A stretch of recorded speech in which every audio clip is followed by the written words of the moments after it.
Chicken குழம்பு செய்யலாங்க. அதுக்கு சின்ன வெங்காயம், பூண்டு, மிளகாலாம் கட் பண்ணி வச்சுட்டு இதை வதக்கிடலாம். மசாலா வதக்கிடலாங்க. வெங்காயம், பூண்டு போட்டு ஒரு 10 பல் பூண்டு, வெங்காயம் போட்டேன். வரமிளகா, கறிவேப்பிலை ஒரு கொத்து போட்டுக்கலாம்.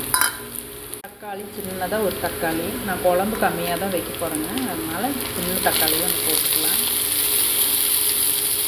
நல்லா வதங்கின அப்புறம் மசாலா பொடியெல்லாம் சேர்த்துக்கலாம். போயிடுச்சுங்க.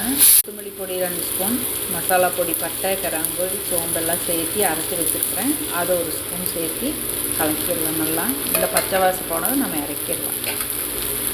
துருவல் ஒரு 2 ஸ்பூன் சேர்த்துக்கலாம். இதையும் நல்லா வதக்கி விட்டுடலாம். 2 ஸ்பூன் பொட்டுக்கடலை போட்டுக்கலாம். ஸ்டவ் ஆஃப் பண்ண அப்புறம் போட்டால் போதும். நான் கல்லில் தான் ஆட்ட போகிறேன்.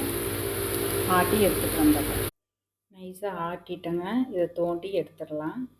ஒரு கப்பில் எடுத்து மசாலா தோண்டி எடுத்துகிட்டு வந்துடுறேன். அரைச்சி தோண்டியாச்சுங்க. நம்ம தாளிச்சிடலாம் குழம்ப. தாளிப்புக்கு கடுகு பொரிஞ்சிட்டு வெங்காயம், மிளகா, கருவேப்பிலை போட்டு தாளிச்சிடலாம்.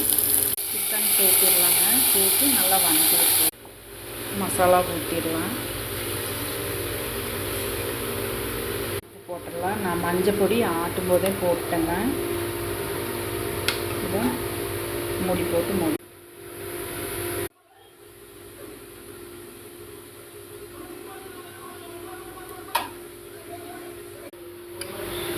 குழம்பு விசில் வந்து எடுத்துட்டேங்க. நான் 3 விசில் விட்டேன்.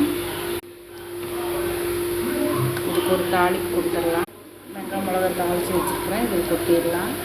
அவ்வளோதாங்க, நல்லா கொதிச்சிருச்சு. சிக்கன் குழம்பு ரெடி. இது இட்லிக்கு, தோசைக்கு நல்லாயிருக்கு, சாப்பாட்டுக்கு நல்லாயிருக்கு.